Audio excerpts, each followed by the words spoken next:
Bonjour, on va parler du prince Harry et de Meghan Markle. On va parler plus de Meghan qu'autre chose parce que c'est elle qui a la lune des journaux en ce moment. Et pour dire que chaque fois qu'on parle du harcèlement contre Meghan, de tous les gens qui l'attaquent, de tous les gens qui disent des horreurs sur le prince et elle, chaque fois on a la réponse selon laquelle, les gens sont un peu énervés qu'elle ait parlé contre la famille royale, qu'elle ait fait cette interview avec Oprah Winfrey.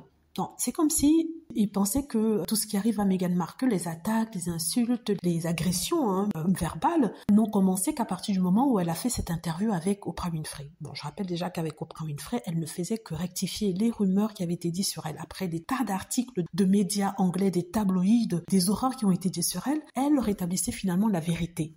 Donc, du coup, ces gens nous sortent à cause d'Oprah Winfrey, mais en fait, Oprah Winfrey n'a été qu'un moment dans la vie de Harry et Meghan. Bien avant ça, il y a eu 2 années, 2 longues années de traitement ignoble de la part des médias qui ont censé un peuple raciste, pas tout le peuple anglais, mais je parle de ceux qui vraiment sont les fans de la famille royale, qui n'aimaient pas Meghan pour une raison qu'on ne sait pas à ce jour, et qui disent oui, dès que je l'ai vue la première fois, j'ai su qu'elle n'était pas bonne. Oui, tu l'as vue la première fois, tu savais qu'elle n'était pas totalement blanche, et ça t'a dérangé, mais tu ne pouvais pas dire pourquoi tu la détestais, et tu cherches une raison. Donc tout ça pour dire qu'en fait non, le harcèlement de Meghan Markle n'a pas commencé à partir du moment où elle a fait l'émission d'Oprah Winfrey. Ça a commencé bien avant, c'est-à-dire quand elle épousait le prince Harry, et même bien avant d'épouser le prince Harry.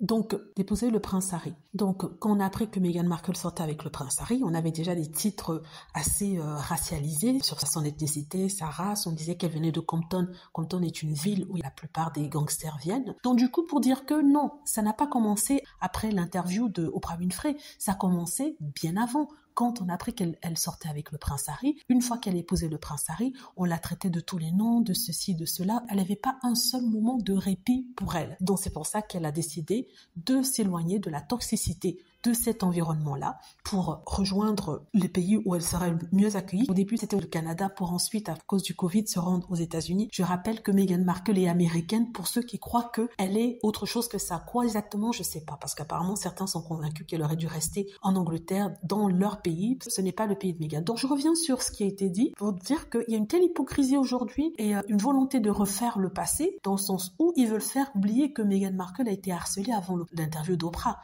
Ils veulent faire oublier ça, mais malheureusement, Meghan Markle a des fans qui sont là pour rappeler que non, tout a commencé bien avant Oprah Winfrey. Oprah Winfrey, c'est une interview qui permettait à Meghan Markle de rétablir la vérité sur tout ce qui s'est passé alors qu'elle était encore membre travaillant de la famille royale. À l'époque, quand elle travaillait pour la famille, elle n'avait pas de voix, elle ne pouvait rien dire. La famille royale s'occupait de la communication, mais seulement la famille royale ne la défendait pas quand il y avait ce genre d'attaque. Et voilà. Donc, cette vidéo, c'est pour rappeler aux gens, avec le temps, les gens oublient, pour rappeler aux gens que non, Meghan Markle n'a pas attaqué la famille royale en faisant l'interview d'Oprah Winfrey.